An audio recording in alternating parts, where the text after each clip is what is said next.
Hello and welcome to YHTV's Flowing into Awareness with visionary and master intuitive Anatara. This is episode 17. I'm Christina Suzama, your host of this program. Today's show is In Case of Emergency, Accepting and Finding Energetic Help in Traumatic Injury.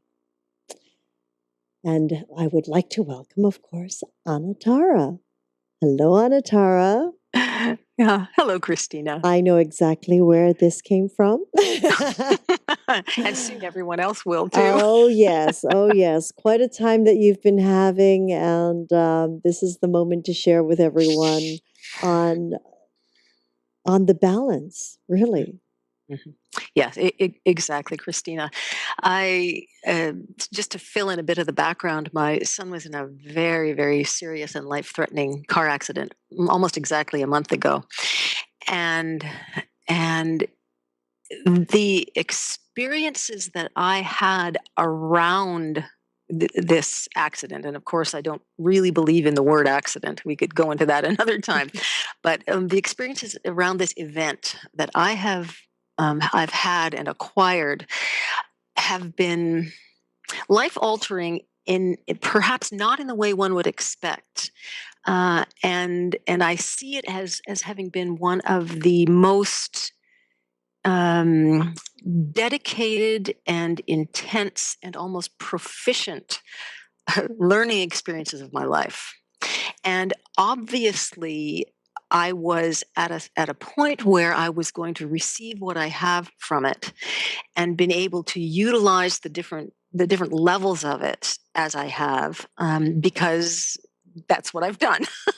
So I'm not suggesting that it was something that I needed or something that I invited, but instead it was something that I was ready for and capable of. Mm. And to me, that is that's literally the miracle of life, and it's the miracle of what I've been going through. So I'll elaborate a little bit more. The event, which was a very serious car crash for my son, proved to me and showed me how energetically we are made energetically made available to us are every single resource, or is every single resource that exists. When the first moment that I heard about the accident, I went through a mother's sort of fear and terror just in an instant about, is he going to be all right? What's going to happen next? And I could feel sort of bubbling up and rising up inside of me the knowing that eventually everything was going to be all right, that there was going to be a huge learning curve, that there was going to be a lot of physical injury, and that ultimately the resolution of that would be profoundly complete in terms of recreating and creating a new form of life for myself, for my son, and for the whole family. So knowing that, I was able to engage in everything that was being directed toward the situation.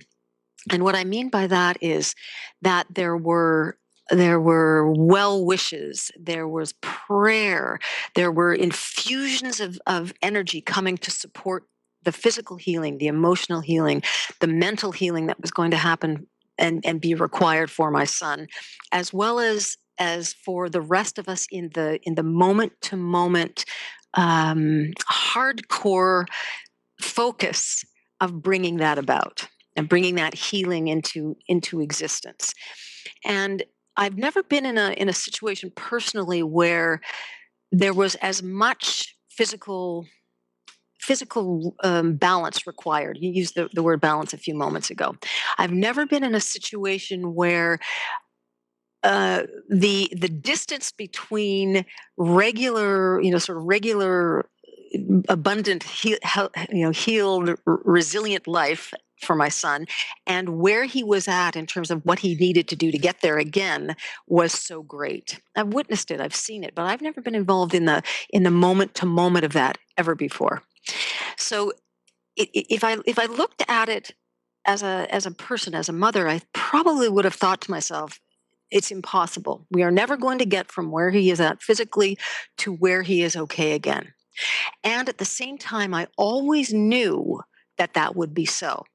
I had no idea of how rapidly that could occur, and I had no concept of how it was going to happen, which was the when I talked about the proficiency of the experience.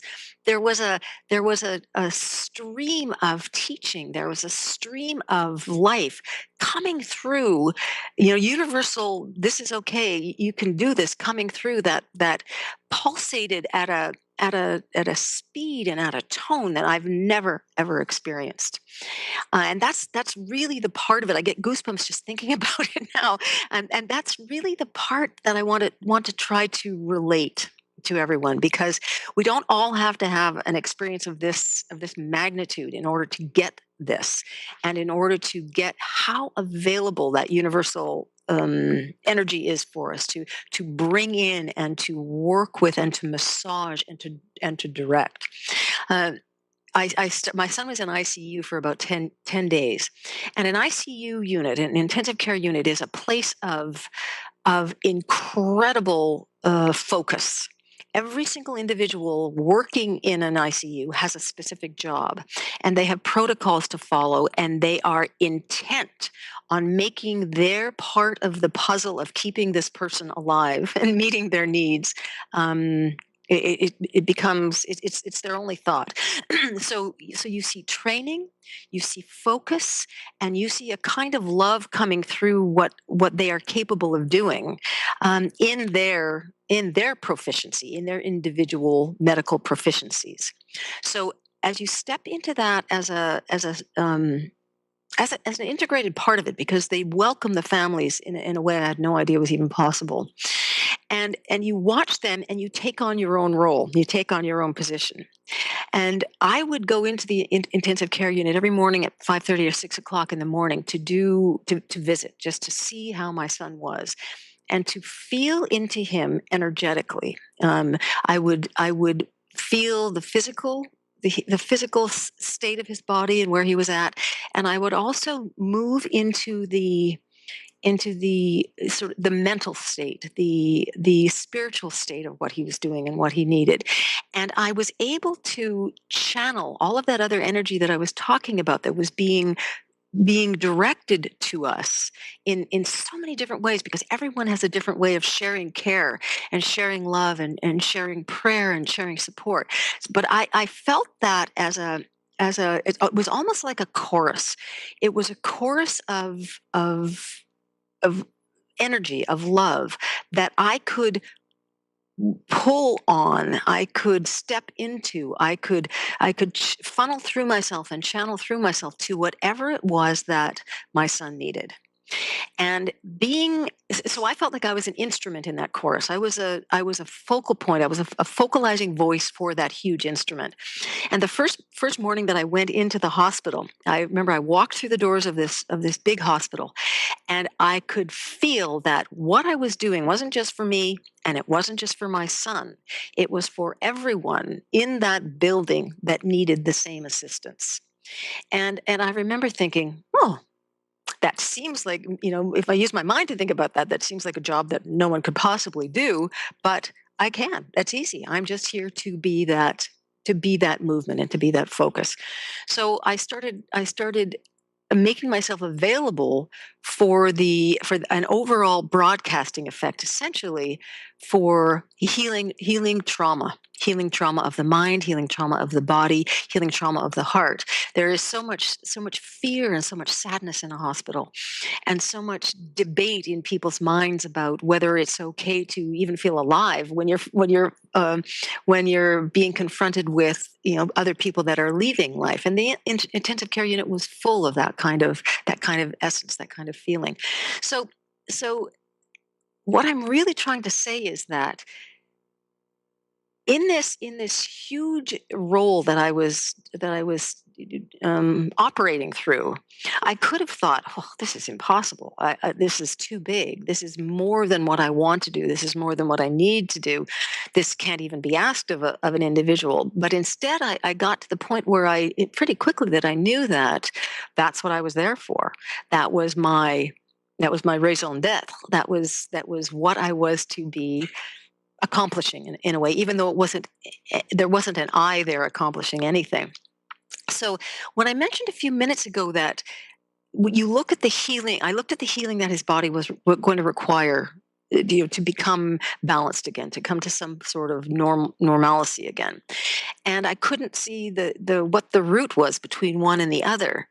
And it flowed beautifully into a knowing that there wasn't really a root between one thing and the other, that they were both there all of the time. And it was really more a matter of taking this exceptional availability of fullness and balance and harmony, and making one thing be the same as the other, making the traumatic injury be the fullness and the healing. Now, I don't pretend to know or believe that, I can walk on water, or that I can change or create for someone like my son an event outcome that was not there in the beginning or wasn't meant to be. But I know that because of the way the energy was flowing, and because I was able to offer it in that balanced, harmonic way, that it was possible for whatever was going on inside him to step up to that possibility and to become that healed, whole individual again. And so I learned that even though there was an extraordinary energetic um, drain, in a sense, from parts of myself, and that I did feel in moments that I didn't know where the energy for what I was doing was coming from, that ultimately it all came from the same source. What was healing was supporting me, was supporting other members of the family, was supporting his life and his infant son. And that all of us were a part of this beautiful flowing mechanism of returning us to balance. And I really want to say that this was a huge event, or something that we would call a huge event. But there are so many things that we would call smaller events that need us to know this as much as this big event needed me to know this. And I want to encourage everyone to believe that there is a way to to be part of the transit, to be a part of the flow, to be a part of the bringing balance into everything, even if it's just a simple little glitch in communication with our most loved one. So I know that this has changed me. And I know that it will continue to show me the ways that it has done so. And it's amazing how easy and simple just normal living is to me right now. And making a piece of toast is a treat. It's, patting the dog is voluptuously simple. Uh, but I really have understood a different way. I talked in a few episodes ago about the patterns for the new Earth. This is one of the patterns.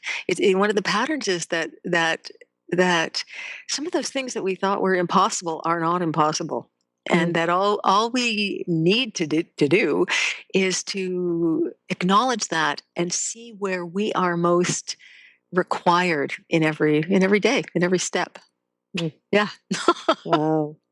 What a journey that you and your family are going through right now, Anatara. And we're so grateful that your positive attitude and love is so divine that it has spread and touched everyone across the board. It's lovely. And as Thank you. they always do say, out of every moment in our life, there is the other balance. If we choose to tap into it, and how courageous and brave for you to tap in. I could not imagine at this time what I would be going through if it were my Exactly. child, And I think until people have their own children in certain relationships, it's a trauma in itself.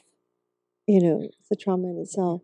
And look at Yeah. you've come out with such a beautiful lesson, and you're sharing it, and you're so articulate with it. Thank you for blessing us with your experience and your journey. Well, it was so clear to me that first moment when I stepped through the doors of the hospital that it was so much bigger than I am, and would the learning of it, the experience of it, would be available for everyone. I wanted to say just one more thing that just came up, which was that while my son was in a coma, as he was, partially due to injury, partially due to a medically induced coma, just to keep him still and to let his brain heal. I could and did communicate with parts of him that are not overt, the parts of him that were not overt, the parts of him that they weren't stagnant, they weren't in stasis at all. They were very active inside his being, and so I could always. It was always available. What was always available to me was that part of him. I could reach that part of him. I could speak to that part of him. I could reassure that part of him and listen to what those elements of him couldn't say to us. And his baby, who at the time was under 3 months old, who was at the hospital with us every day, and who we did occasionally bring in to be with him. Was in that space with me and with my son. And the dialogue, even though it didn't really have words, but the presence between the three of us really formed the basis, this unbelievable triad, this unbelievable focus place for us to communicate with each other through and for. And I know that having the baby's essence there with us, for my son was not only reassuring, but it grounded him in a way that the rest of his body wasn't grounded. It was one of the most interesting elements of the whole experience for me. Well, it's interesting that you say that, because it is exactly the metaphor of my Trinity of Life, which is the child, the adult, and the elder. I hadn't there even thought you of that, have made Christina.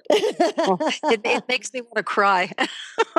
It's and right there you have it's a very, very powerful sequence. Very powerful. And a sequence which circulates back on itself. It circulates through itself constantly. Thank you for pointing that out. Well, the trust in what we have and what we have available with us. And that's what I'm hearing so loud and clear from what you're sharing today, that for us to trust, and the tools are with us and within us. And it is magical when we see beyond what our eyes can see and what we actually hear. It's true. I was able to see, my son's cells communicating with each other about regeneration, about finding the way to each other. It was incredible. Well, Anatara, thank you so much for this moment of inspiration and really the love and compassion that you have really shown. It's ultimate. It's really ultimate. Bravo. It is. That's a good word. Thank you. Bravo. He's very lucky to have a mom like you. Well, as I am lucky to have him. Yes. Thank you so much for taking that time with us during your time in life, Anatara. And of course, we'd like to thank Segovia and the Yoga Hub team for making this possible, and to each and every one of you for joining us on this new platform of education and information. We're grateful for your continuous support and look forward to hearing your feedback on how we can serve you better. We invite you to join us live on Tuesdays for Magical Medical Tour at 10:30 a.m. Pacific, 1:30 Eastern. Wednesdays for Trinity of Life at 11 a.m. Pacific, 2 p.m. Eastern, followed every other week with Flowing into Awareness with Anatara. You can also contact Anatara by connecting with her through Twitter at Anatara, and of course through her own site, anatara.ca. We look forward to hearing your feedback or any comments that you might have. We encourage you to call us. And the number is 818-LETS-TALK. 818-LETS-TALK. Until next time, namaste.